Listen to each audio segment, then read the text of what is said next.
Describe in single words only the good things that come into your mind. About your mother? My mother? Yeah. Let me tell you about my mother.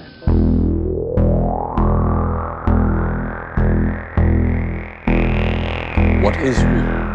How do you define real? If you're talking about what you can feel, what you can smell, what you can taste and see, then real is simply electrical signals interpreted by your brain. Have you ever been in an institution? Cells. Cells. Do they keep you in a cell? Cells. Cells. When you're not performing your duties, do they keep you in a little box? Cells. This causes it. This causes it. This causes it. Information overload. All the electronics around you poisoning the airwaves. You are listening to the High Tech Low Life podcast, a cyberpunk media retrospective. High Tech Low Life contains language and themes not suitable for all audiences, as well as spoilers for the content being covered. Listener discretion is advised.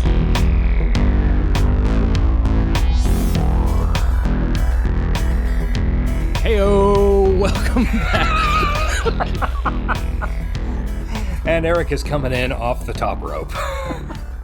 It's the High Tech Low Life podcast, episode number 42, coming at you once again with your hosts, Eric and Josh. I'm Eric. I'm Josh. We are back, baby, for another week of Aeon Flux. We are, and we are excited because we're pretty sure, being that this is episode 42, which we very specifically planned, that the Aeon Flux movie is the meaning of life, the universe, and everything. It has to be. Who are we kidding? The audience. I mean, I don't want to get into any spoilers, but I would be hard-pressed to believe that the Aeon Flux movie has any redeeming value to society whatsoever. No spoilies. Okay. I'll hold that thought. Yet. Yeah, we'll talk about Aeon Flux here in a few minutes. You can fast forward if you don't want to hear us talk about other things, but that's what we do. So, yeah, it's been an exciting week. Well, sort of. It's been an exciting week in media. In dystopia, exciting is never really the word to use. Yeah. We airdropped a bunch of food into the ocean, half of which was rotting. So that's cool. Love that for us. Yeah. Yeah, got more info on the self-immolation. A lot of discourse over the week on the validity of self-immolation as a form of protest. And I think that's just the most 2024 thing that can possibly happen, right? Just everybody on social media talking about whether setting yourself on fire for a protest is valid or not. Yeah, and ignoring it's extremely the protest. Yeah. And the headlines were so wonderful. Oh, yeah. Airman immolates self. Uh-huh. Okay. You're not going to mention? It's much like the actual headlines for the atrocities going on in Gaza. Yeah. How they can say there's a whole baby's lot of that, dead. There's a whole lot of that passive voice. Yeah. That you get told in English class not to use. Mm-hmm. But it's like it's sure path to riches if you do use it. Apparently.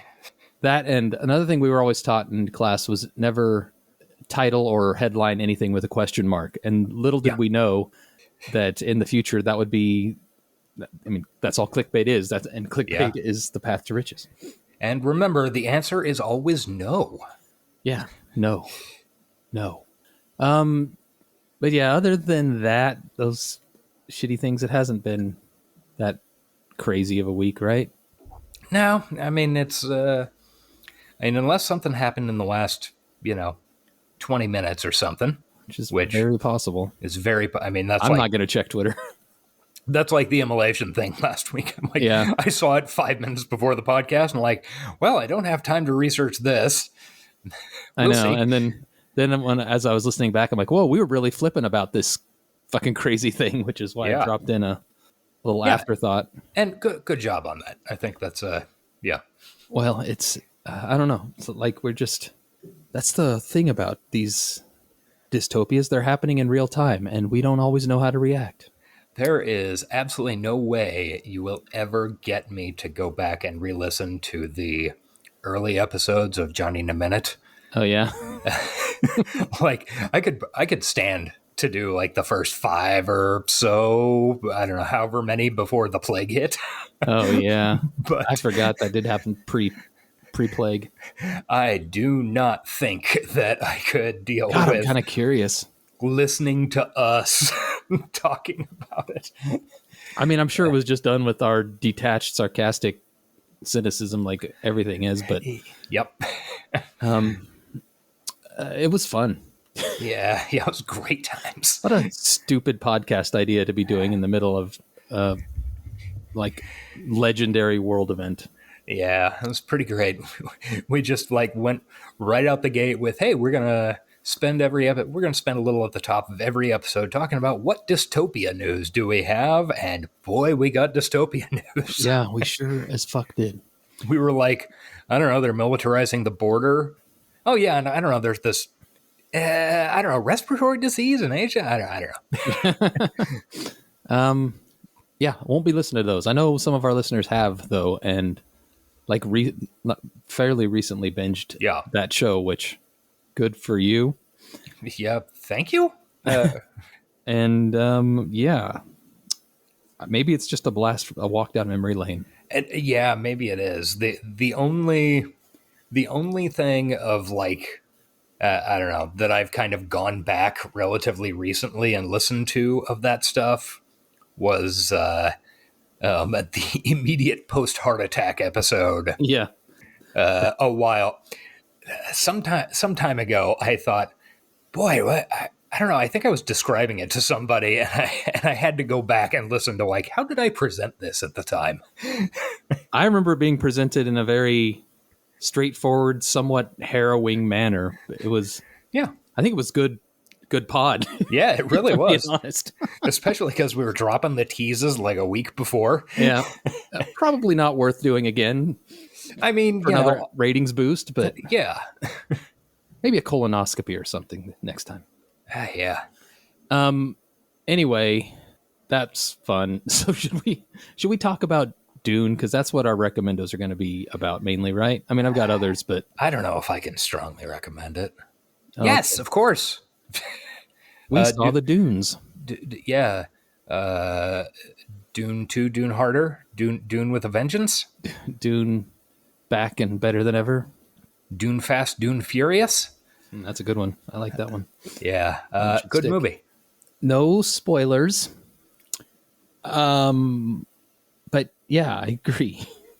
Good movie. I feel like there were some cuts made, but I think all in all, they were probably smart in terms of like, the kind of the bigger book cut stuff. Like, just because there's stuff that like, if you touch on it, well, there's another 10 minutes It's a of can of movie worms you had to like, add in. Yeah. Specifically, I'm thinking of the Mentat stuff, which Yeah. was one of my favorite aspects of the book, but I also can see why somebody would cut it just because it's not as important. I really missed Stephen McKinley Henderson. Yeah. Apparently he filmed stuff. They cut it for time. And so did Tim Blake Nelson as Count Fenrir. Yeah. Man, I would like to see that. I know, me too. I really want to know what his take on it would be. Mm-hmm. Because while he is an incredible actor, and I've seen and enjoyed him in many, many things, in my mind, every time, like the first instant that I see him on screen, he's always, Oh Brother, Where Art Thou? Right. Tim Blake Nelson. And I mean, it always turns off within half a second. But I want to see him on screen in Dune and go, he's going to start trying to get somebody's pomade. Oh, in constant sorrow. Yeah. Yep. Not fitting within the Dune universe. In constant sorrow. That's a mashup somebody needs to make right now. Yeah. But everybody's recommending this movie. I've heard very few people say they don't like it unless they just don't like the story of Dune, which, if you don't, you're not going to like it. So whatever. Yeah. But man, What an experience. I'm excited to go again. Yeah. My the closest to a spoiler I'll get is that MVP is Javier Bardem, who is an actor that I have seen in a bunch of stuff over the past, 20, 25 years. He's kind of been in movies, at least in movies that were available in America.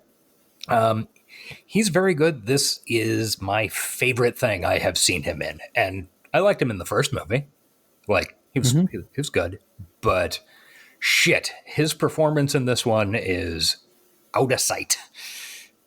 For me, the MVP standout was Rebecca Ferguson. I never, like, Lady Jessica was my favorite character in the books when I was reading them. And I never pictured her looking like Rebecca Ferguson, but once she did it, like, I do now, put it that way. Yeah. I think she's so great. Yeah. I'm also looking forward to, I don't know, probably right now, actually. There's a fun little, 10, 12 minute short film in the middle of this movie set on Gaiety Prime. That's probably on YouTube as of this minute, and I want to go watch it. I have no idea what you're talking about. The black and white segment. Okay. Yeah. So you mean just, I don't want to spoil anything. Like, there's that 10, 15 minute section of the movie, which is like a short film all on its own. Yeah. So what I'm trying to ask is there more of it, or is it just that part cut out? Okay. No, I think I'd be happy to just watch that part, because it's... Well, even in the book, that part feels separate and... Yeah. Yeah. Yeah, and it's just fucking insane looking. If you know what we're talking about, you know. And if you don't... Yeah. And I don't know, go watch it. Go see a Dune.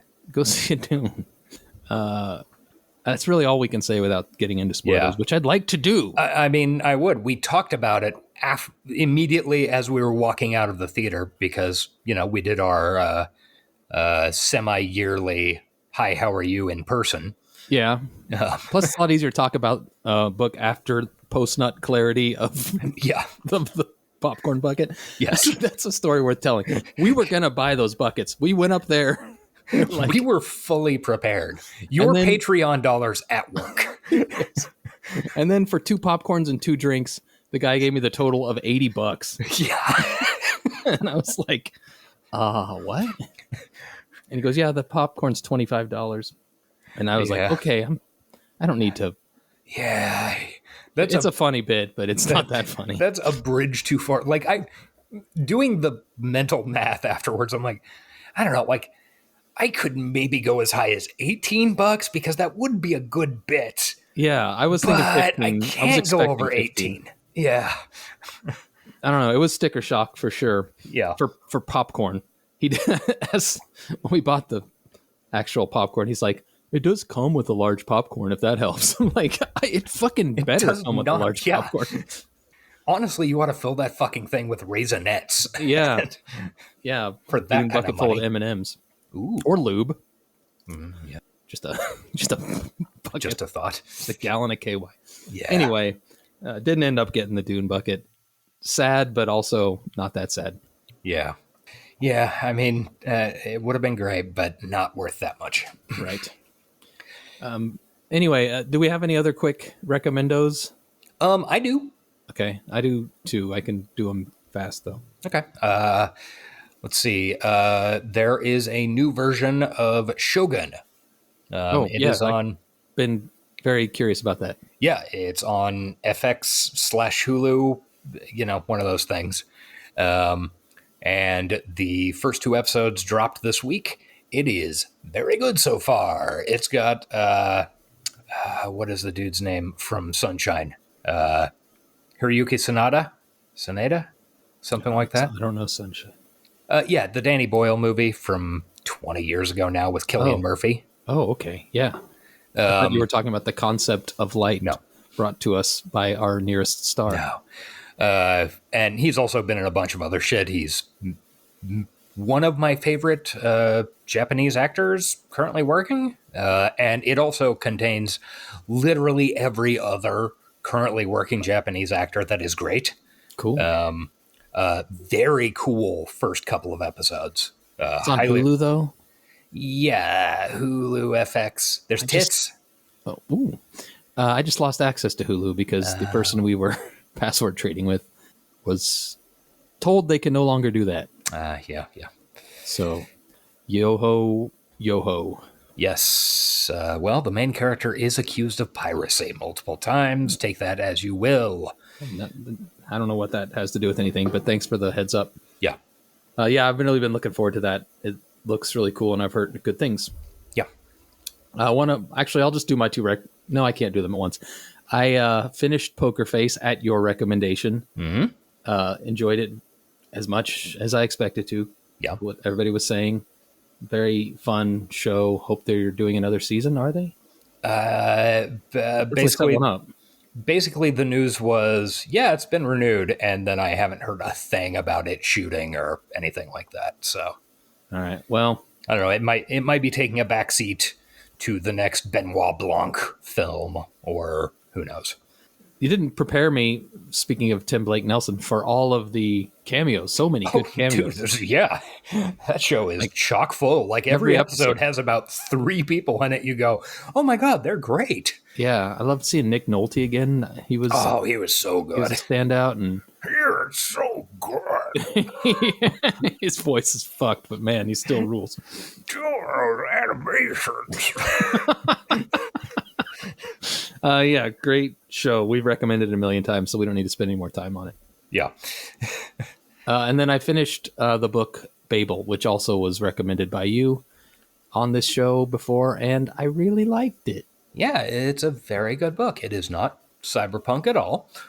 No, not even in the least. The only cyberpunk thing is when we were doing the Do Androids Dream of Electric Sheep episode, and you were talking about how you think parts of Philip K. Dick doesn't always have the best writing.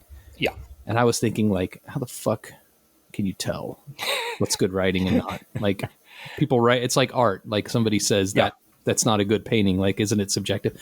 But Babel is written so fucking well. Yep. It's kind of good that I came, like, right after we had that conversation. So I'm like, oh, this is really good writing. Yeah, it is like art in that it's like the difference between art and pornography. I know good writing when I see it. Yeah. True. Well, that was my biggest thing about Babel. I liked the story.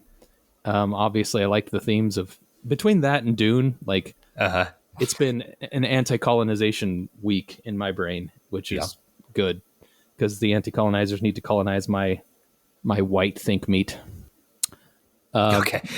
I really wasn't sure where you were going to go with that, and I did not expect white think meat to come out of it. I was trying to think of another word for brain, and think meat was all I had. Maybe I should be a writer. Yeah, maybe you should.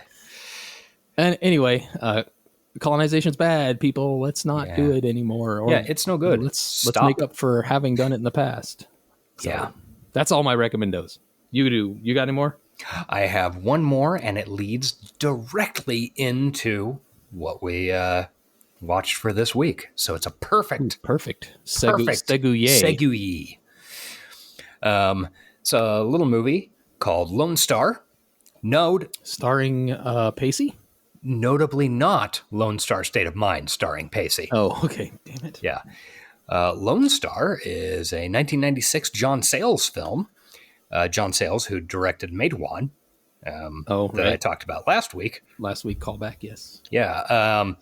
And it is a movie about Southwest Texas, border issues, also, I don't know, a lot of daddy issue stuff.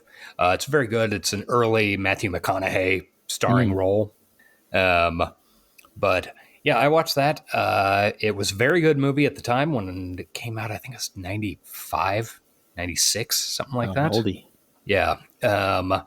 And I hadn't seen it since then. But it is very good. I highly recommend it. It's got a bunch of, it's full of that guy actors. Right. Including Chris Christopherson as a corrupt sheriff. We love us some Chris Christopherson. Yeah. Yeah, he's great. But the reason I specifically bring it up and its connection to this movie is that while John Sayles was working on this movie, Karen Kusama, the director of Aeon Flux, the film, was his personal assistant. She started as his nanny. Oh, really? And he is one of the people who was most responsible for her getting funding to film Girl Fight. Wow. So, there we are. That is a connecto. It certainly is. I keep forgetting she did Girl Fight, too. Yeah. I guess that leads us... Like, I don't have anything to say about that movie because I've never seen it. It sounds interesting. It's a like good movie. It would enrage me. It's a real good movie. I mean, I think it's regarded as one of his best movies, but John Sayles has a lot of really good movies.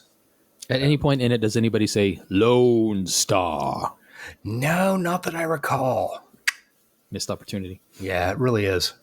Anyway, Aeon Flux, a movie that's just as good. Oh, okay.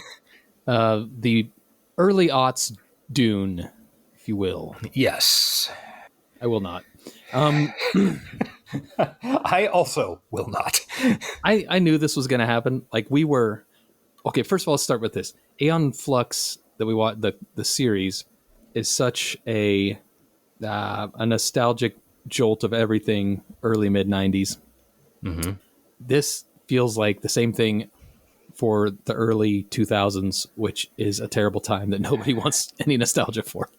The only thing that it is missing out on is cutting to a... Shit, the band is gone. God damn it. That was stupid fucking brain. Stupid think meat. What? Yeah. What's the goddamn band who did Crawling in My Skin? Linkin Park? Yes. All it was missing was cutting to a Linkin Park song during the credits. Yeah, or Stabbing Westward or something like that. Yeah, sorry, I just cleared my throat right in the mic. Usually I'm better than that. Mark this timestamp down. I'm gonna edit the fucking thing out.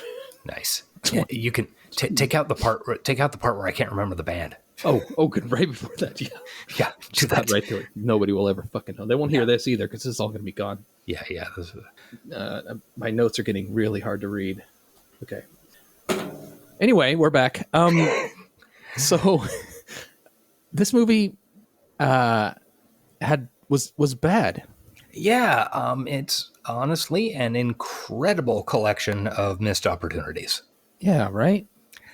Like I could see a lot of, I guess, homages to the series. Yeah, you can see where they're trying stuff.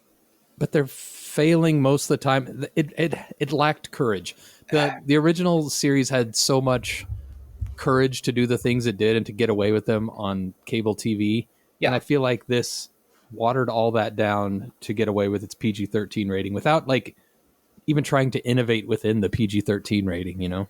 Yeah, I truly one of the things that I saw doing my research for this that pretty much everybody said was that basically the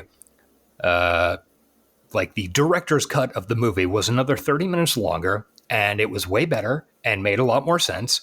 And the studio was like, we don't like this because the person who brought both the Aeon Flux project and Karen Kusama onto the film got ousted.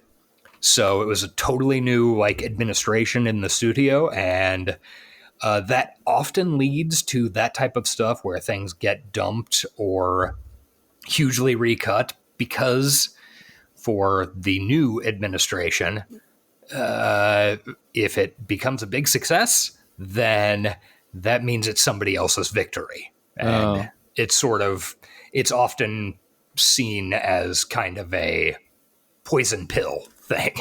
How many movies do you think, how many great movies have we lost because of politics within the business? Oh, a lot. I mean, tons and tons. I mean, just the examples where I know, yeah, I know there was a better version out there. Hell, one of our regular topics, Blade Runner. Like, if in 1992 or whatever, somebody hadn't found a Ridley Scott's like work print of the film, we would have never known a version of Blade Runner without the voiceover. Yeah, And but the voiceover did. it would have always like, we would have always gone like, man, that movie looks really cool, but fuck, it sucks. And I don't know. I don't know if I never hated it as much as a lot of people. It's not, I mean, it's not like the voiceover is the only thing that fucks with the theatrical cut of that movie.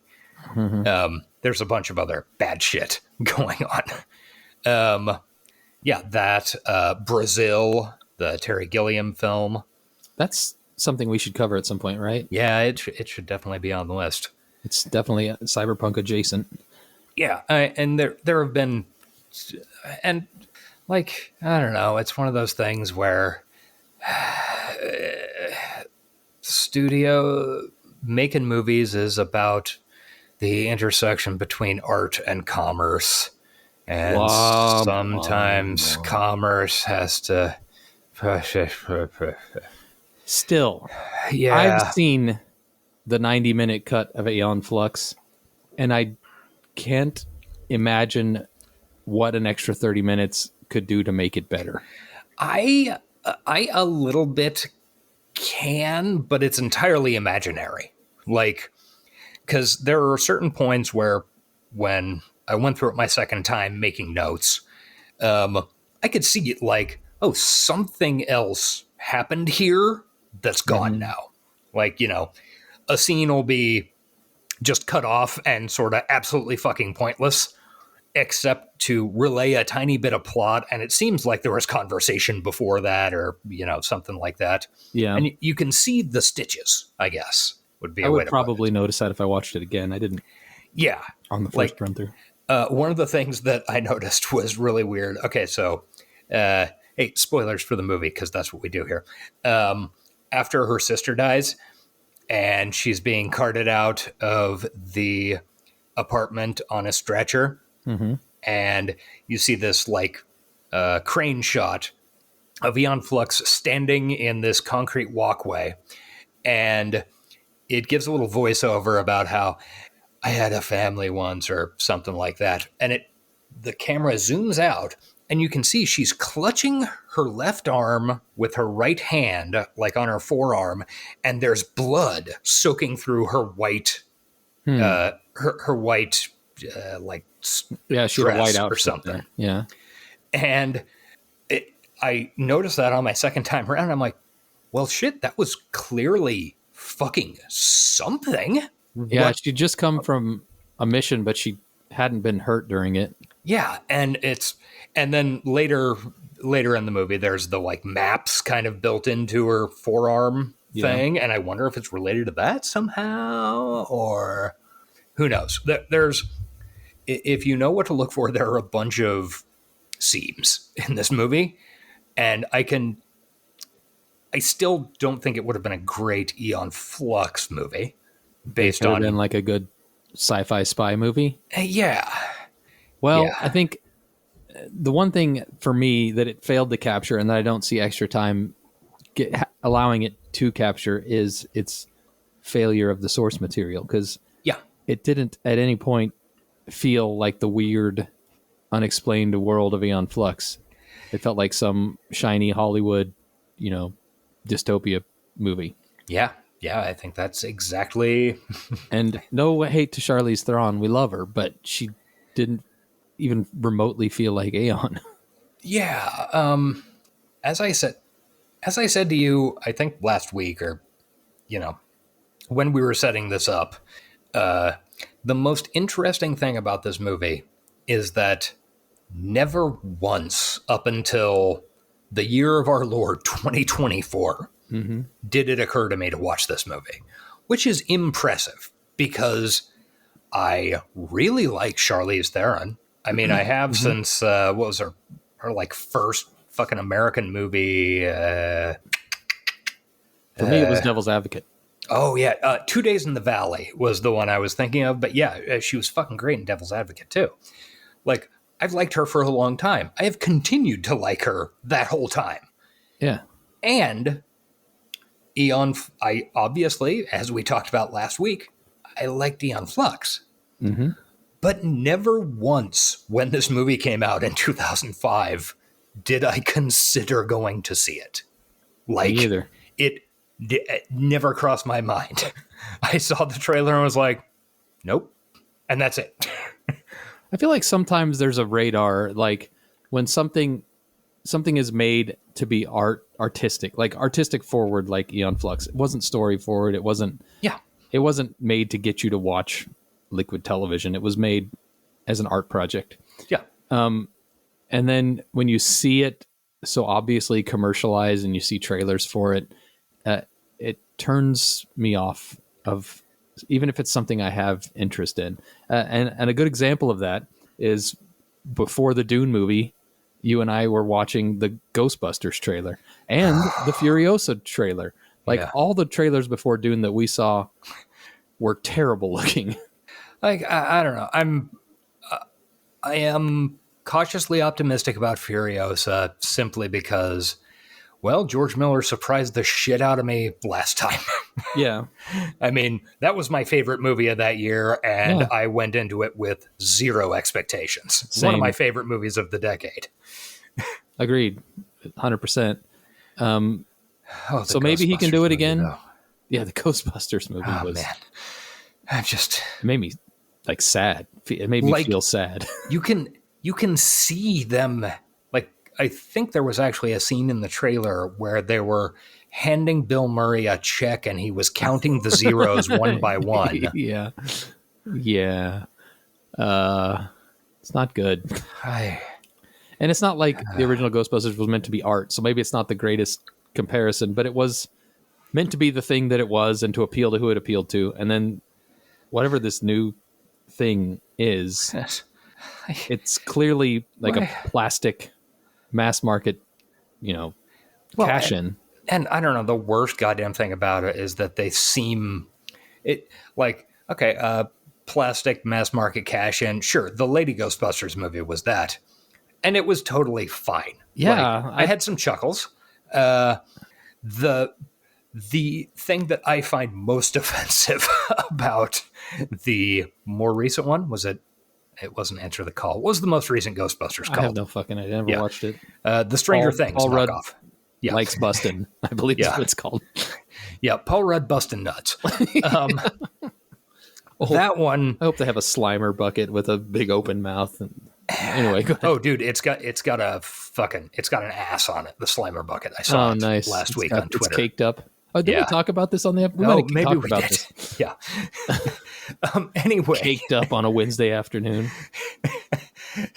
Anyway, the thing that I'm totally fine with, cash in because ghost busting is a pretty modular concept. Yeah, you do a comedy movie about ghosts and people who shoot lasers at ghosts. Great. Ghost busting is a modular concept. Yeah. I just wonder if that sentence has ever been said before. Probably not. You're probably the first. Might be. I don't know. But the most recent one, and then what it really seems that the fucking, is it Frozen Empire? Sure. Sounds good. Is hanging on to is, no, this isn't just a thing. This defined generations. Right. We must treat it with reverence.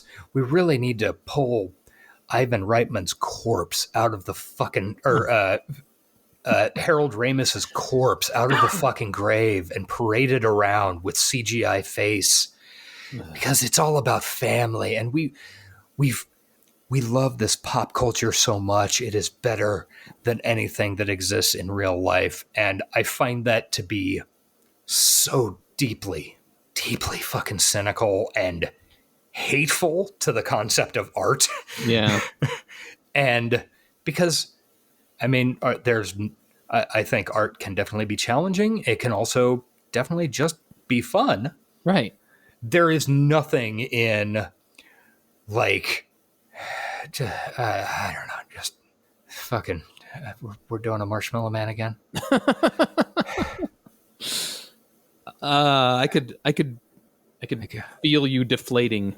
It's like, oh, look, the Ecto one has a sidecar on it now that you can shoot your proton pack from.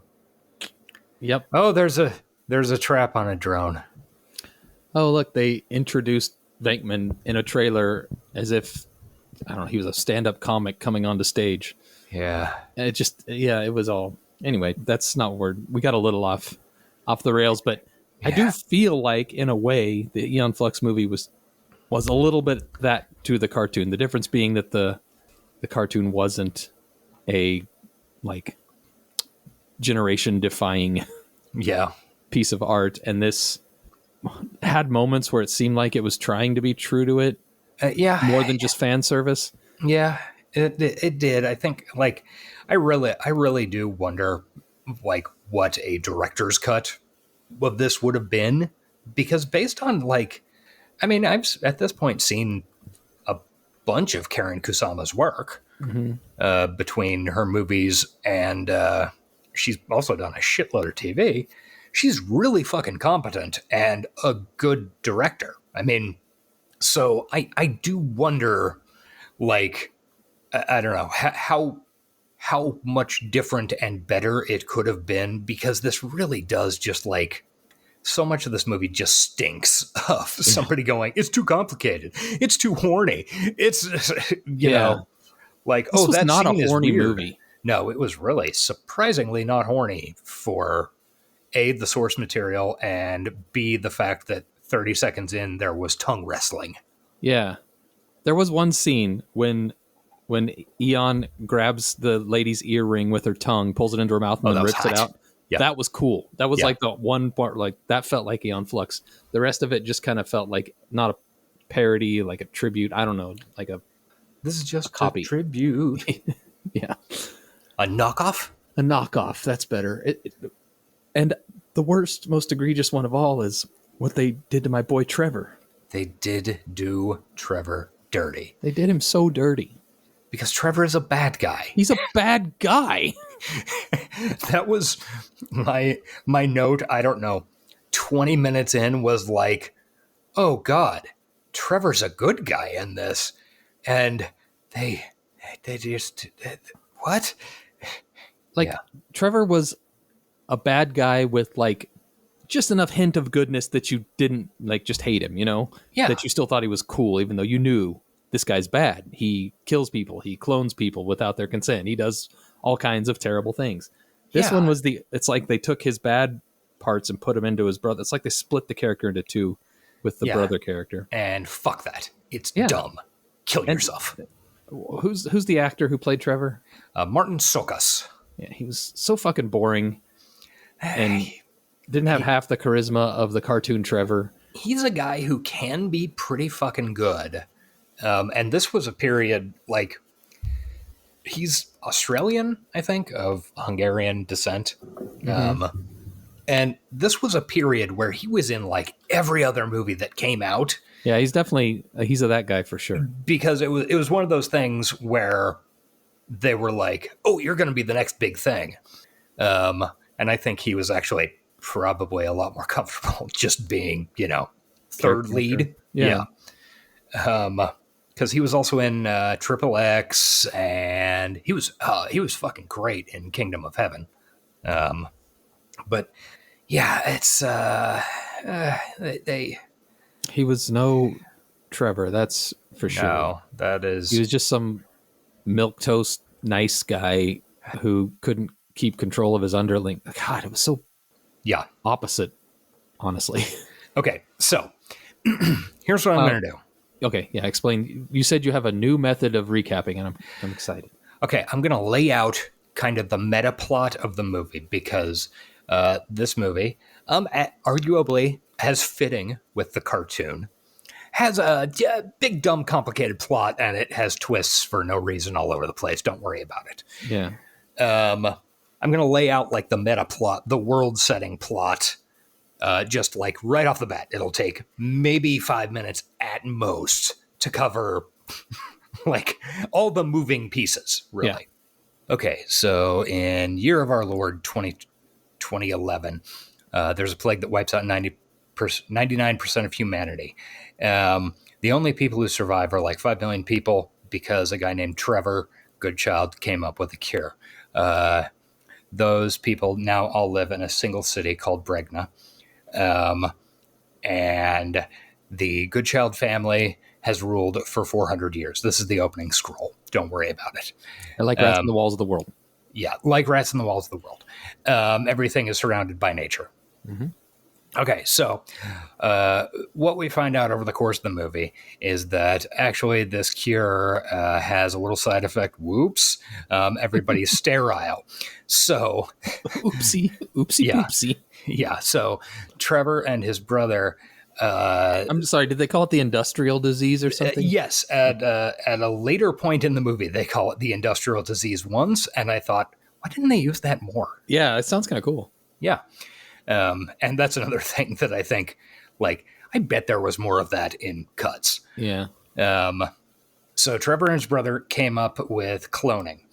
And for the past 400 years, there hasn't been a naturally conceived child. Everybody's secretly clones of previous people, which is why after 400 years, there's still only 5 million people. It turns out that there's also, this is one of those classic utopia that's actually a dystopia thing with secret police and stuff. And there are rebels against it. They're called Monicans. Don't worry about it. Kind of made sense when there was a city called Monica. But instead, these are just people named after the Friends character, I guess. My favorite friend. Oh, yeah. They're all like super competitive and neat freaks. Oh, is that her thing? That's her thing, yeah. Okay, cool. So after 400 years, this is apparently starting to break down, and we get some hints and mentions of this in the movie that, like, people are gripped with a sadness they don't understand. And you see, like, a clip of an old man looking at a small girl and weeping uncontrollably. Yeah. So we're getting some, I don't know, genetic memory leaking through the... Sure. I don't know. Don't think about it too hard. Yeah, don't worry about it. There's also a squid blimp that floats around. Kind of like the squid blimp, not gonna lie. I mean, it was cool looking. Yeah. Anyway, Aeon Flux is like a secret agent for the Monicans. And in this, unlike the cartoons, the Monicans are a rigidly hierarchical organization operating under the orders of Frances McDormand with Bedhead. That's right, Frances McDormand, the great actress, the Oscar-nominated multiple times. The incredible actress Frances McDormand is in this fucking garbage movie. Yeah, you gotta love it though. Yeah, but what it really turns out is that Trevor's been working this whole time, because you see, Trevor and his brother Oren are the only people who have retained sort of consciousness. They're the only ones who know about the clones, I guess, except for the fact that literally this conspiracy has to involve thousands and thousands of people because of the IVF treatments required. Yeah, I gotta assume that the clones. keeper or whatever he was called also knows. I couldn't decide if that was an AI. I think it was a real person, but maybe it could be. Well, an he AI. kept disappearing like a hologram. Good point. I forgot that he could magically disappear. All right. Yeah, which is again. I thought he might have on one of those like vests that she had on that. Earlier. Yeah. Another amazing actor, Pete Postlethwaite, wearing an Among Us suit with no helmet. So this whole time, Trevor and Oren have been cloning themselves when they're still adults, before they're dead yet, and then teaching their younger versions of themselves and all about the past and like the things they've done and whatever. But it turns out that Trevor's been working for a cure this whole time, and that Oren actually just wants to keep it a dictatorship under the Goodchild family. And the thing that breaks this whole motherfucker wide open is the Keeper, who is Pete Postlethwaite in an opera gown, or like an Academy Awards gown, in the Squid Blimp, decided to resurrect Aeon Flux, who was Trevor's original wife back in 2011, which Orin had ordered her DNA destroyed. So that's like the meta plot of the movie. Yeah. So there are, like I said, this movie is filled with missed opportunities. There are also parts where you go, oh, I could see this as being part of an Aeon Flux movie. They try to do some of the weird sort of gymnastics-y angular art bullshit. Like, yeah, it's pretty clearly on wires, right? I assume there was a lot of wire work. I didn't get my way all the way through the special features. Oh, okay. But I did look at some. The wire work did not look. That's the problem, though. You're trying to emulate this cartoon, which put the human body like front and center, and movement was like the main thing it was focusing on. Like, we can talk about its weird story and its horniness, but the main thing they were there to do is draw humans moving in crazy ways. And you can't emulate that. Yeah. And I mean, there were parts where like, oh, there's one scene, I think it might be the opening infiltration thing, where Aeon is crawling over the roof of this building, and it does, like, it looks like they're trying really hard to crawl, to make Charlize Theron crawl like Aeon does, kind of, I don't know, spread out arms. Spider-like. Yeah. And it works for like just a sec. And then it just gets weird looking. Yeah. But they don't manage to do enough of that to make it worth the effort, I guess. No, they really don't. Because, I mean, I'm sure that's fucking impossible. Like, that probably fucked Charlize Theron up for like 3 days, having to be in that weird-ass posture. Right. And it's, I don't know, it's just kind of... You know what else they did a lot of that really bothered me? And they were doing this a lot around that time, was like, especially in fight scenes, but also in some of the acrobatic scenes, was the cutaway stuff. Yeah. But they would cut away right before you got to see the thing that would be really hard to film. Like, the fight scenes just looked like a trash. Yeah. Just a bunch of bodies moving at each other and cutting away before you see anything. Yeah, that was a thing at that time in movies, and I don't know what originated it, but I remember that as being like, that was also a thing in a movie we will eventually cover, Terminator 3: Rise of the Machines. Yeah, where, I mean, it still happens in cheap movies where you can't afford like a good fight choreographer.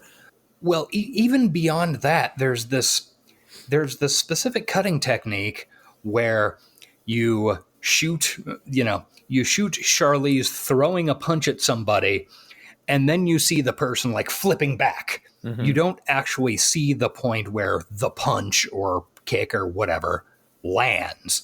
You actually cut out the specific incident or whatever. And it's like, it was a thing that was happening at the time. And you see it a lot less now because, I don't know, they decided you can do anything in post, which is bullshit. But I remember that really specifically in Terminator 3, just being a thing like, what are they doing? Like, what is up with this? And I watched a YouTube video on it once, and I can't remember what movie they were talking about. God, it might have been a Star Wars movie, honestly. It might have been a Star Wars fight scene, how they were cutting out. Oh, that's possible. Yeah. Like one of the newer ones. I can't remember exactly, but yeah, it's definitely, it's just I don't know, it seems lazy. Yeah, it's the type of thing, like, it's one of those stylization things that you kind of, most people don't notice. Right. And like it can work in contexts and can work really good. And I assume there was some specific movie that did that real good. Right. And everybody was trying to copy it. And yeah. It's like the shaky cam from the Bourne movies. Yeah. Obviously they did it well. And so everybody was like, we can do this. And then there's just a lot of people vomiting in theaters like me. Yeah. Yeah. So, yeah, I don't know. They're pretty much all the action scenes. They're like, okay, any given action scene, and there, I don't know, probably 6 or 7 major action scenes over the course of the movie. They spend about 20% of it trying to get the flavor of the cartoon and usually just missing because it's impossible to make a human body do that shit. Yeah. I mean, and they wouldn't commit. Yeah. And also, I mean, like, you know, a bunch of this shit, even if they had committed, it would have looked fucking stupid and insane. Like, yeah, I keep trying to imagine Aeon's like strappy outfit on Charlize Theron.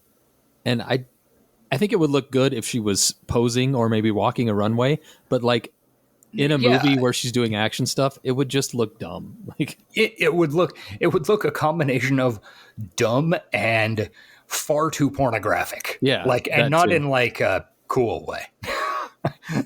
Right. There's something about animation where you can make it pornographic like that, but still be tasteful. So I don't know. Yeah, some of the crotch shots and stuff. Is that tasteful? Well, it's art. Yeah. I mean, I will, like we were talking about earlier, the difference between art and pornography. I think Aeon Flux, the cartoon, is exclusively on the side of art. Yeah. Like, it's art you can jack off to. Yes, but absolutely. It's titillating art, but it's, yeah. Whereas if you put Charlize Theron in the leather straps, it's gonna just look like porn. Yeah, it would be impossible to not sit there going, did her pussy pop out? I mean, they did it. They had one scene where they like put her in some really skimpy stuff. Yeah. In her PJs. And that's as close as they got. The rest is basically just a black leotard. But that being said, I think they could have done something besides just the plain black leotard that she was in most of the movie. Yeah, one of the big things, one of the big problems that I have with this movie is that, okay, so Aeon Flux, the cartoon, like we discussed, is hugely about how you can pose a representation of a human body, right? Mm-hmm. Another part of it is just the Aeon Flux cartoon is all about design. Like you're putting this body against these backgrounds of these weird angular fucking things or, you know, some organic shapes and stuff like that. And while they had a pretty good, I mean, like, you know, I think they did about as well as they could in terms of the buildings and interiors were good. There was so much nature in this that I don't remember being important. Like there were all these gardens and then like the outside nature creeping in. That was a new thing they added in. But when they were indoors, I thought it was close enough. Yeah, I mean they did a pretty good job with that.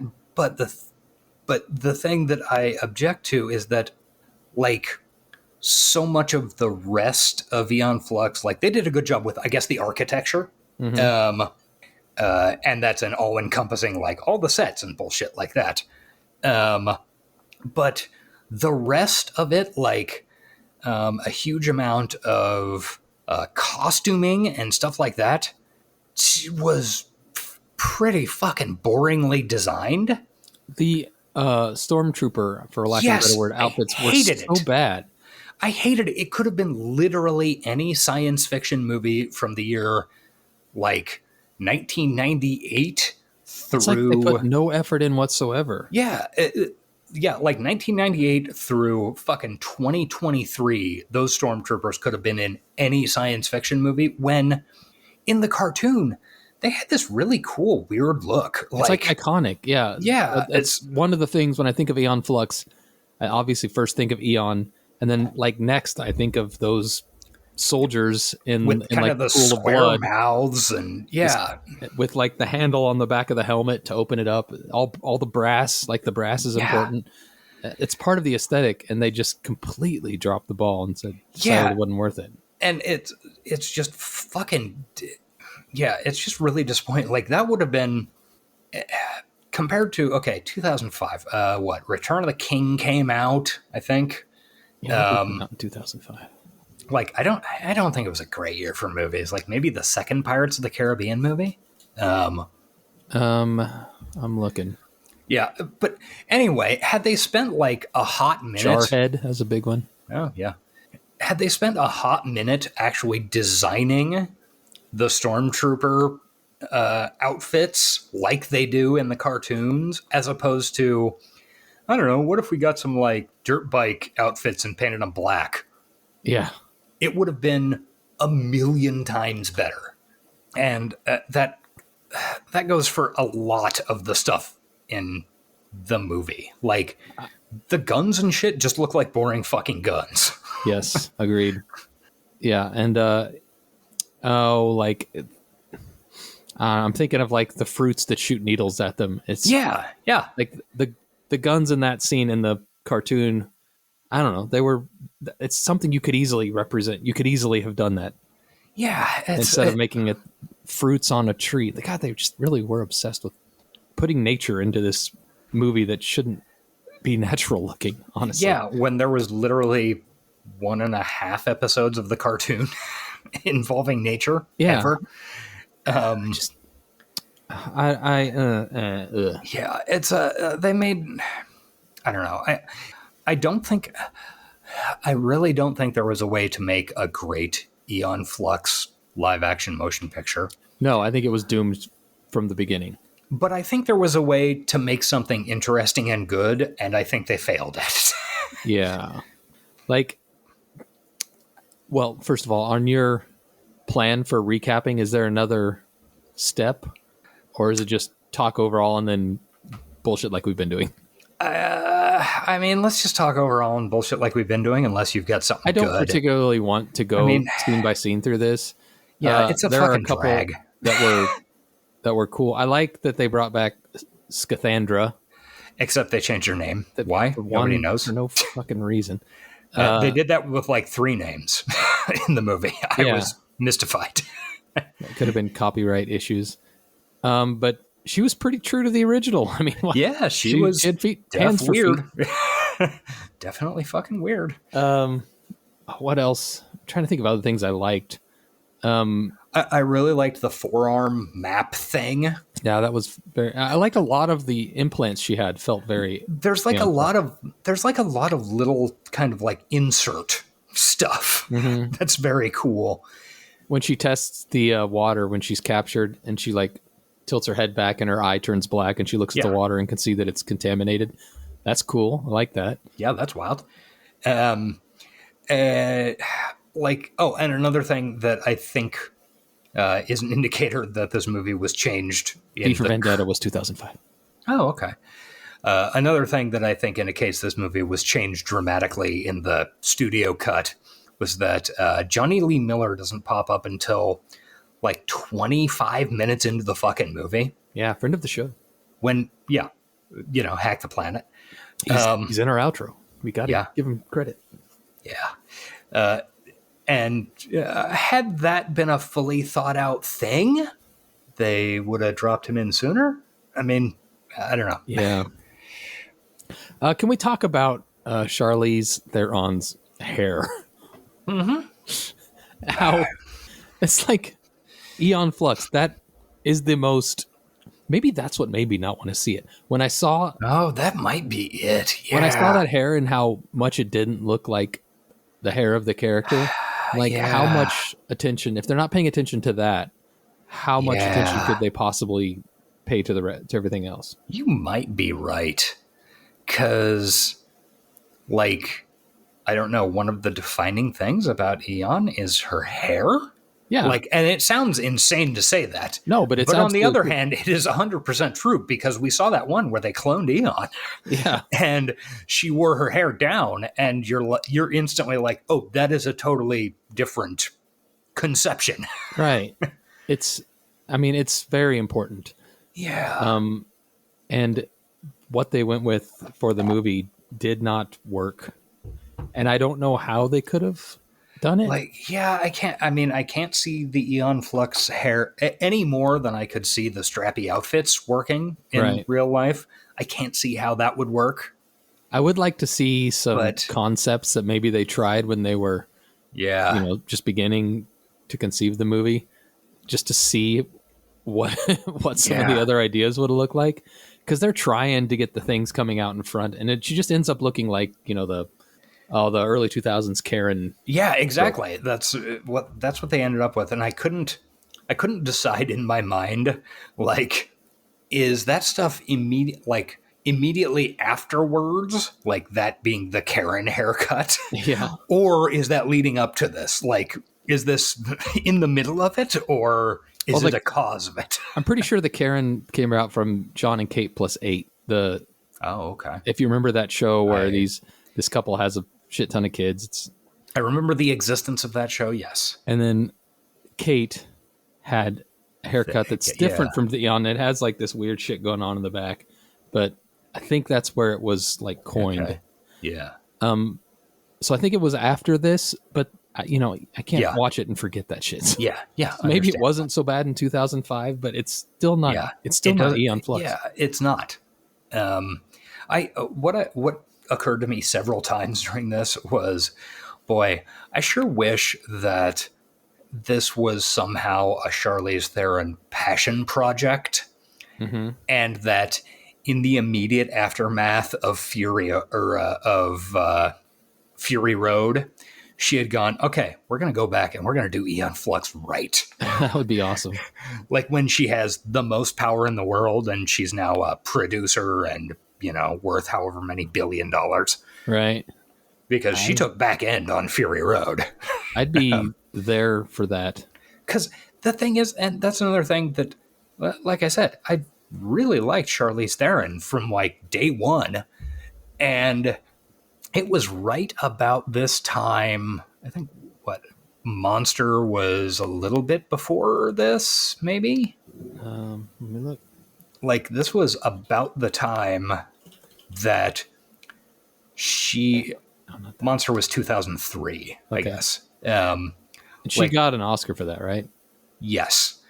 And this was about the time where it seemed like, she's really she's doing shit she started doing shit that like, I'm interested in this and this is good, as opposed to, well, my agent says this will be good for my career. Mm-hmm. And if she was in more of a, hey, I don't need to do anything, fuck it, mode, I think it would have been a better movie. I don't think she had any passion for the cartoon, unfortunately. Yeah, I don't either. I think she probably just, I don't know, wanted to be an action star, maybe. Yeah, well, and I don't know. That's another thing that's fairly opaque to us. We know that Hollywood studios and agents do things. Yeah, I was just watching an interview with John Cena about his role in Barbie, and how he was talking about how all his agents were saying, "Don't do it. Like, it's not a leading role. You're a leading man now." And he was like, "But the script is cool and it's funny and I want to do it." Yeah. And he basically had to tell them that. And he was just talking a little bit about the business, and that's really stuff you don't hear about. I'm sure actors deal with it on a daily basis. It's the same as me knowing that studs are 16 on center. But yeah, I don't know. It's kind of interesting as an outsider, because all you see is like a stylized version of it when there's like a show or a movie about a struggling actor. And it's always struggling ones. You never really see about like a successful one. Hugely. Yeah. See their teams and people that are whispering in their ears with their own needs. I guess Entourage did it. I am Queens Boulevard. I feel like that's probably not accurate to reality.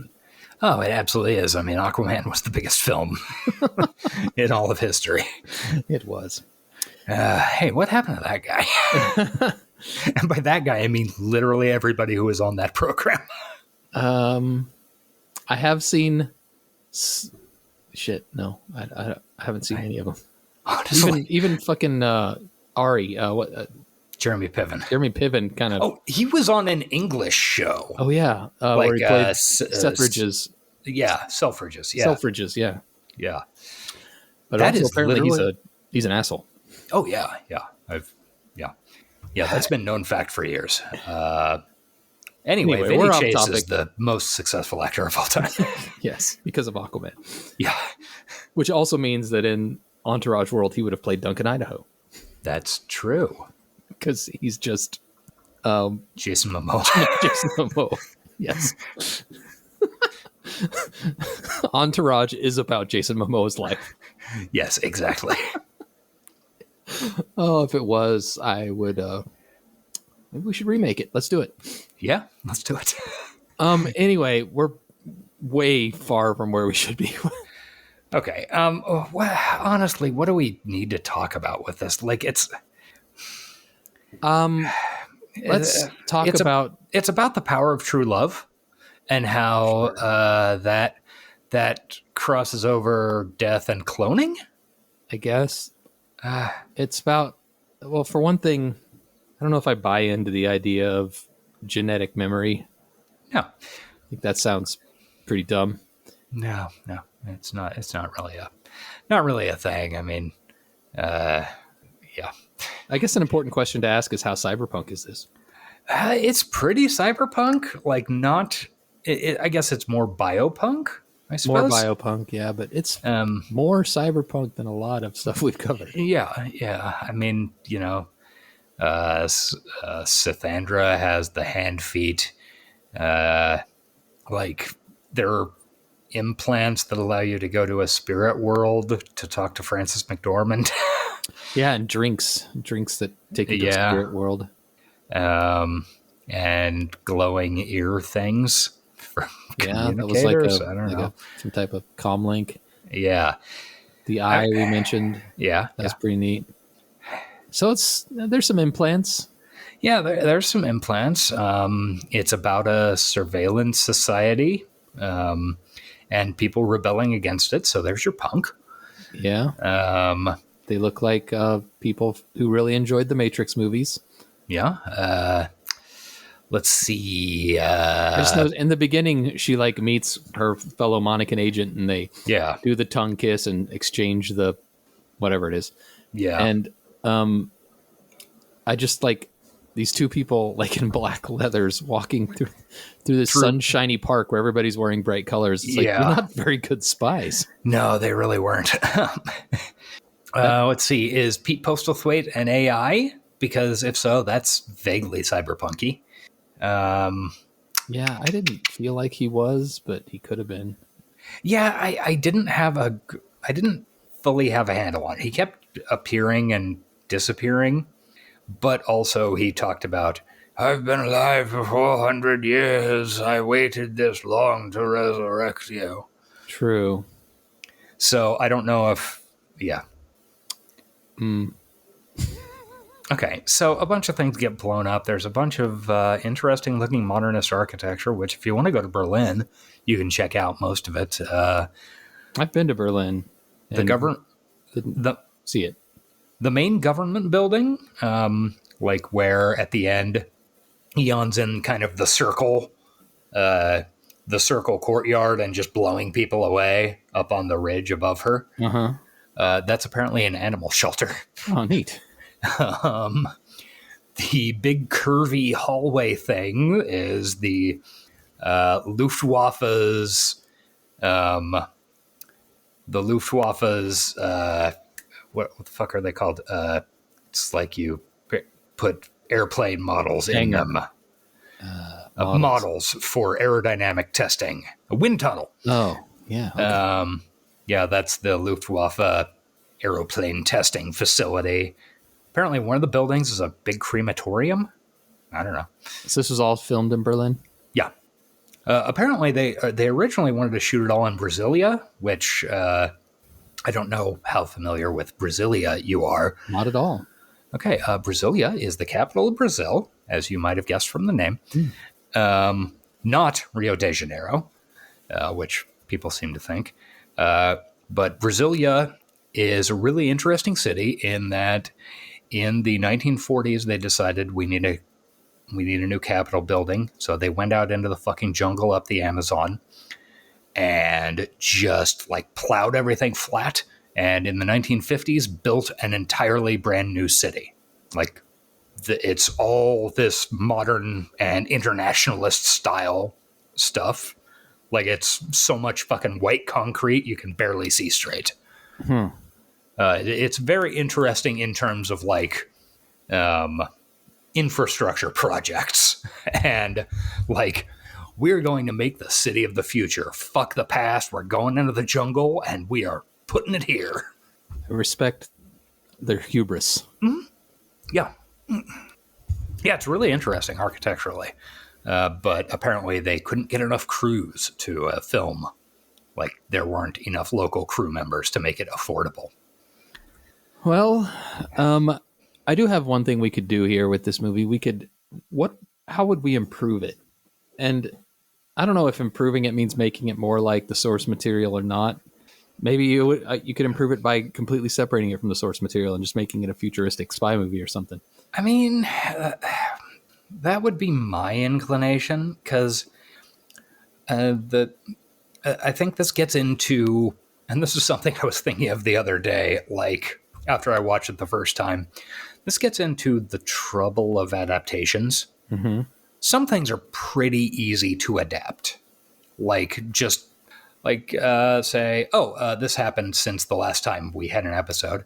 They announced a Neuromancer TV series is going ahead at Apple Plus. Yeah, that's huge. We probably should have mentioned it at the top. Totally forgot about it. Don't worry. Really massive to what we're doing here. Like probably the biggest news. Yeah, arguably. Yeah. Probably should have not just casually thrown it in the middle of a talk about how to make Aeon Flux better. Yeah, probably should have led with that. Anyway.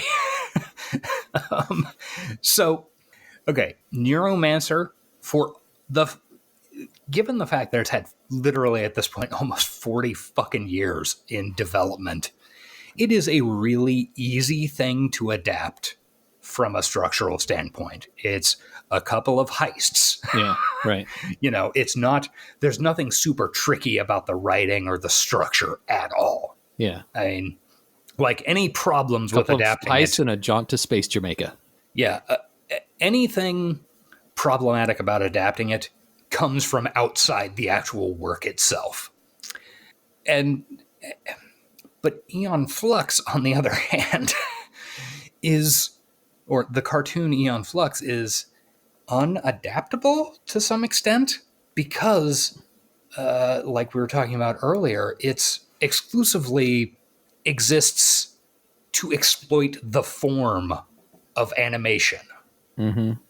Like, it's one of those things you can't separate the media from the medium. It's like trying to adapt a symphony into a film. Or I don't know. I get what you're saying. I do. I don't know. If I thought about it for a few more seconds, I could come up with some good examples for like novels where they play with the form of what literature is supposed to do. Mm-hmm. You can make an entertaining and good Moby Dick movie. You can't make a really great adaptation of Moby Dick because the structure of Moby Dick is so fucking odd. Mm-hmm.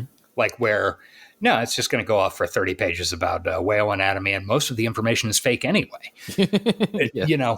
Like you can make you can adapt Moby Dick you can make a really entertaining thing called Moby Dick that has a white fucking sperm whale, a guy you want to call Ishmael, and a queequeg. Great popcorn bucket for that movie too. Oh yeah. But you can't, nobody's yet cracked how to actually adapt the Moby Dick concept in terms of literature because you can't do it outside of a novel, if that makes sense. Right. Well, they've said the same things about Dune, and I think Denis did it finally. Yep. Yeah. I mean, Lynch did it, but yeah. Oh yeah. Man, give me those guild navigators, baby. Yeah, that's the one thing. That's a popcorn bucket I want. So all that being said, I agree completely. But you can make animation aside, you can take the world of Aeon Flux and make a movie out of it, and they didn't. Yeah, you can make a really cool sci-fi spy movie. I mean, you could. Why did they not? My favorite parts of the Aeon lore, as we kind of got into it last week, was the split city idea. This is the last bastion of humanity. Half of it's fascist, half of it's anarchist, and they're constantly fighting with each other. That's fucking cool. Yeah. Why not do that? I don't understand. Well, number one, they obviously couldn't possibly shoot in a city that had, in recent memory, been split in half between warring ideologies. I mean, that would be insane, right? There's no way you could do that. You couldn't find one of those. No, they don't exist. Definitely no walls. I mean, but I think they could have made this into sci-fi spy movie, split city, great. And I would have gone like, oh, they stole some ideas from Aeon Flux. Good for them. Why didn't they make it hornier too? Because I think, and I could be wrong, I didn't see any confirmation of this.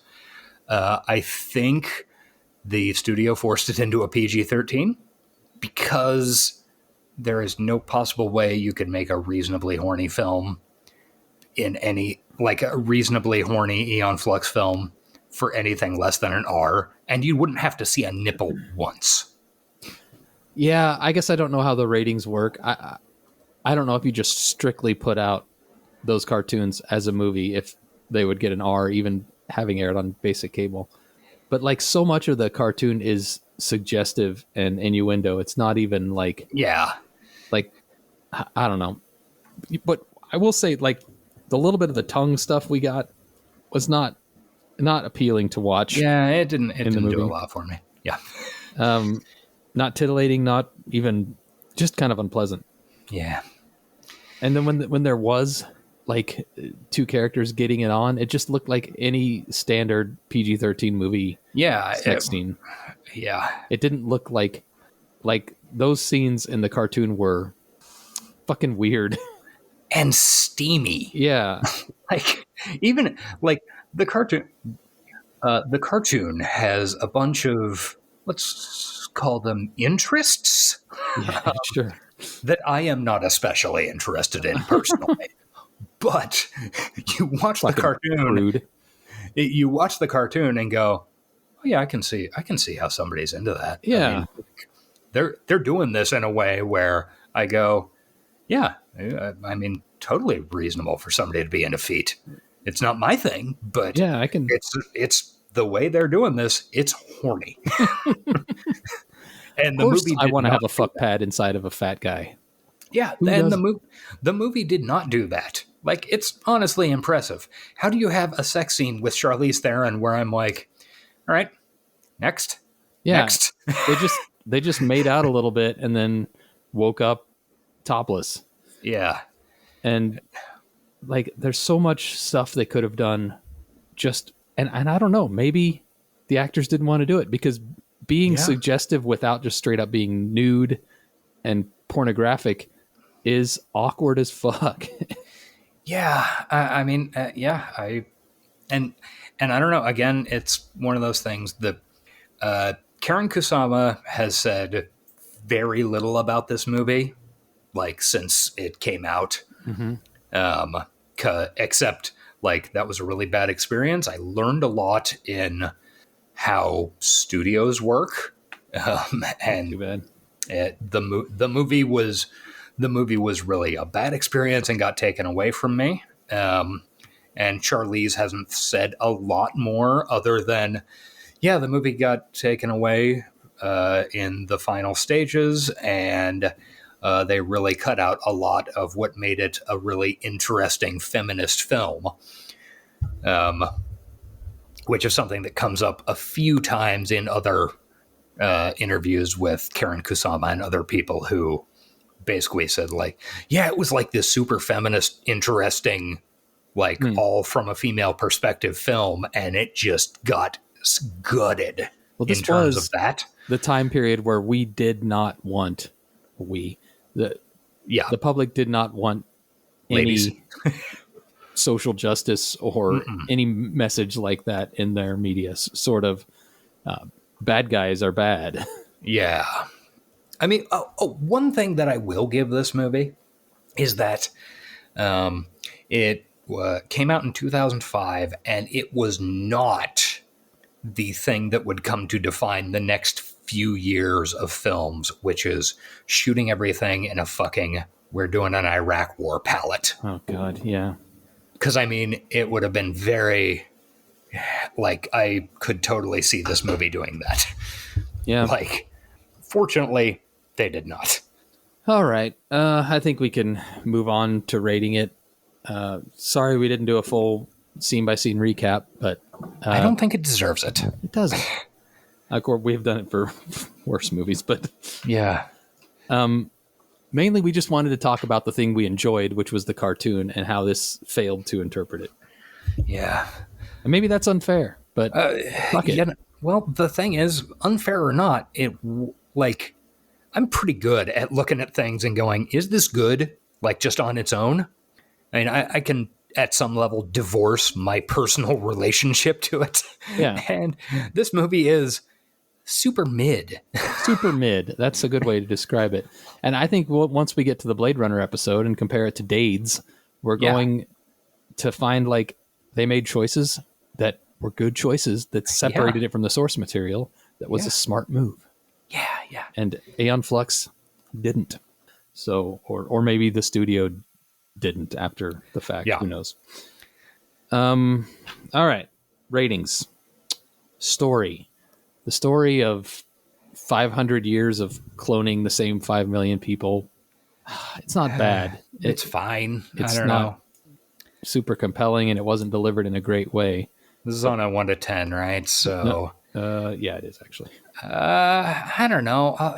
Like, it's not a bad structure for a movie. Like, I'll give it a 6. Like, I think 6 is absolutely fair.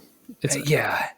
It's not like there's nothing wrong with it inherently. It's just, yeah, it's mid. It's there's not like nothing the most elevating mid it. of 5, but Yeah. it's sci-fi. We like sci-fi. Yeah. It's anarchist. Well, not anarchist. It's No. freedom Rigidly fighters hierarchical. fighting fascists. We like that. Yeah. Rigidly hierarchical. True. She has disobeyed your orders. Influence. Dropping the old donut on this one. I cannot think of anything that was influenced by this movie. I think it influenced. Karen Kusama to not direct another studio film. Yeah, it's working for, TV. Yeah. like 10 years. And Charlize Theron to not do another action movie until Mad Max Fury Road. Yeah. Curious what she did in between.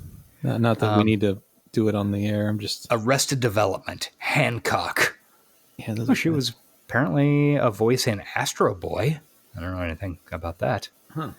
Young Adult. Oh, Prometheus. Young Adult was good. I liked Young Adult. Yeah. Prometheus. No. Once again. Yeah. And then, yeah. You're right. There's not a lot of action in here.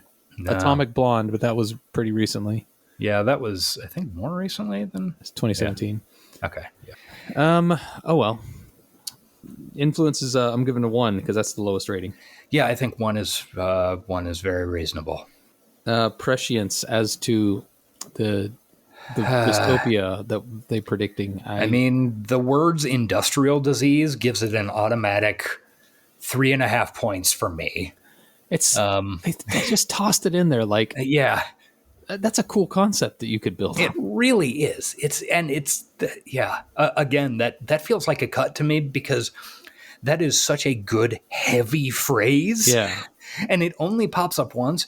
Any fucking writer has to have like typed that and then looked at it and went, "Oh, that's good. We're using that. Yeah. That's a thing. We're gonna keep that."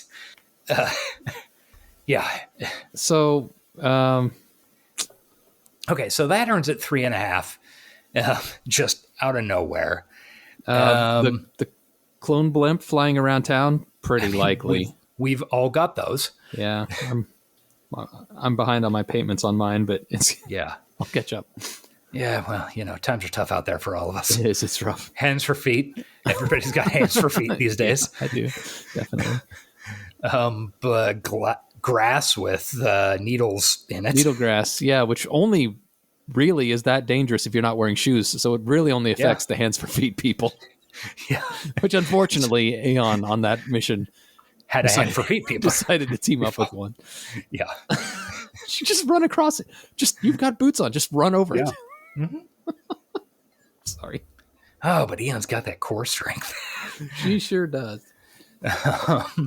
Okay, I'm going to I don't know, the combination of industrial disease and I'm going to give it 1 point for surveillance society, so 4.5. Yeah, and fascist. Yeah, I mean, power, 4.5. I agree. I'm going to go 4. I don't know why. It doesn't deserve that extra half. Style. This is a tough one. It doesn't really. Its source material has so much, and it dumbed it all down. It took all of the excitement out of it. If this weren't related to the Aeon Flux cartoon, I would be able to say it was, kind of a cool looking movie, and it would earn like a 5 or a 6, just like, they chose some really good architecture and sets and stuff. But the fact that it's source material because gave it so much to work with. You just go, I don't know, is it down to fucking 3? I think it is. I mean, I can't even say they tried it. Like, think of Frances McDormand and her bedhead. She's got bedhead in a fucking nightgown. She's got an ugly red wig and then a nightgown with like a boring silver bodice or something. Yeah. And it's boring. All of Aeon's outfits are boring. The white dress she wears at the beginning is kind of cool, but it's fine. It's not. They had so much to work with. Yeah. So I think 3 is more than it deserves. Yeah.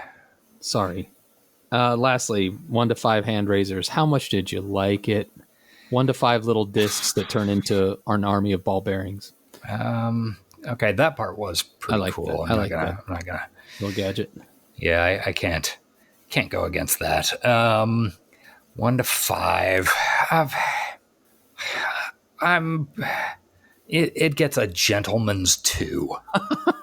Like, I can tell there were people attached to this that were trying. A gentleman's 2. I don't have room to write that. It's a 2. There were people who gave a shit attached to this, but you can barely tell. Yeah, I'm going to go 1.5. I'm going to go a little lower. I just, when I watched it, I didn't know, the stuff about the studio intervention. And it just, it was just, they kept it to a tight 90. Good for them. But yeah, I just didn't care about anything. And I cared, every time Aeon died in the original, it happens, it reacts viscerally. Even though you've seen her die a million times, it's still oh shit, they got her again. That was one scene that I actually kind of liked and felt like the flavor of the cartoon. The first time she's infiltrating the squid blimp, and she takes the dive off the tower, and just keeps missing the fucking things, and she's just free falling for an uncomfortable amount of time for a live action film. I thought, oh, they're actually doing they got a thing here. Eon's fucking clumsy. Yeah. They did leave that out for the most part, except for that one scene. She fucks up a lot. Yeah. Yeah. Well, I'm giving it a 1.5. Yeah. I there is no way in good conscience I could try to convince you to go higher. And it's not a gentleman's 1.5. It is it's like a piece of shit 1.5. I used to be a piece of shit. I used to be a piece of shit. We're done. We're done with Aeon Flux. I hate that there are so many bad adaptations that we always have to start with something great and end with something terrible. Yeah. It's going to be the same way with The Matrix. At least the last Matrix had some redeeming qualities. But in the middle, there's some real Oh yeah. bummer stuff going on. Yeah. Same way with Terminator. So, but that's our lot in life that we chose. Yeah. I don't know. Yeah. What are we doing here? What are we doing here? We're ending this episode.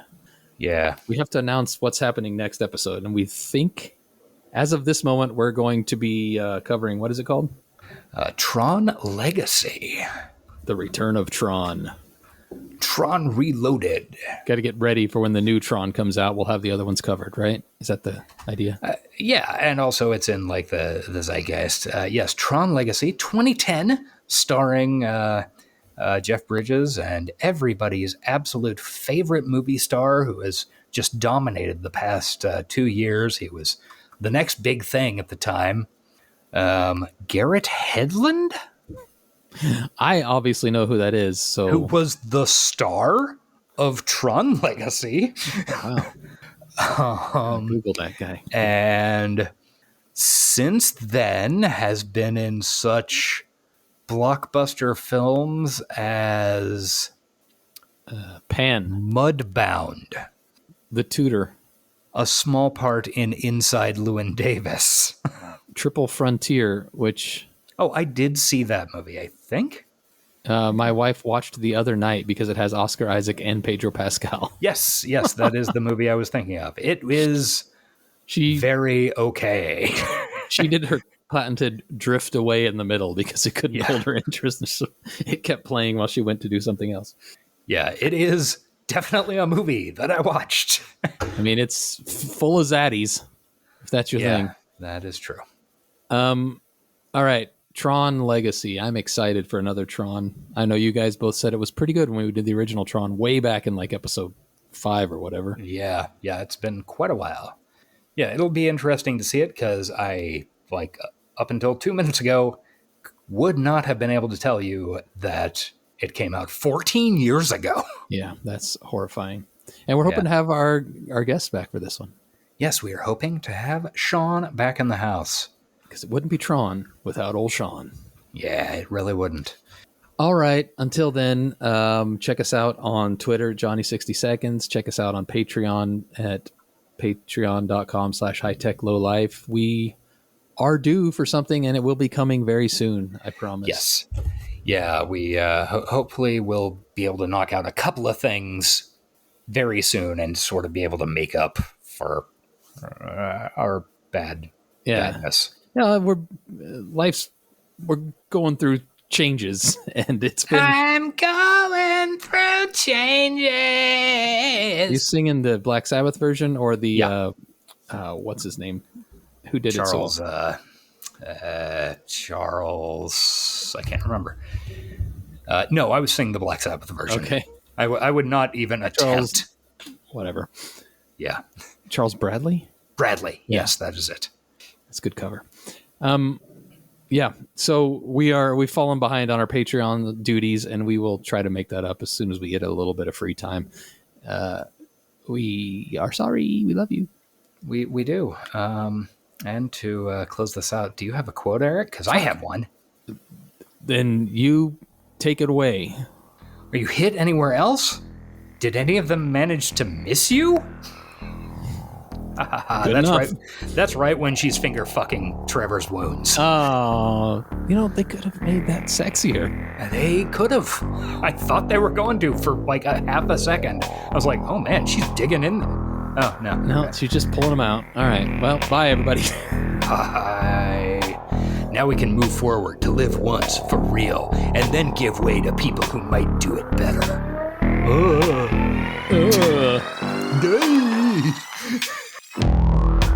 This has been the High Tech Low Life podcast. Find us on Twitter at Johnny60seconds, email us at hightechlowlifepodcast@gmail.com, and find us on Patreon at patreon.com/hightechlowlife. Theme music by Nihilor at nihilor.com. Thank you for listening.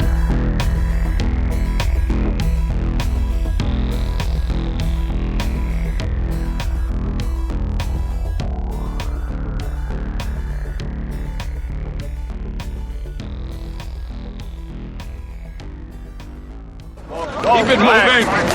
Come on, what are you waiting on? Let's go! They're trashing our rights, man! They're trashing the fluid data! They're trashing!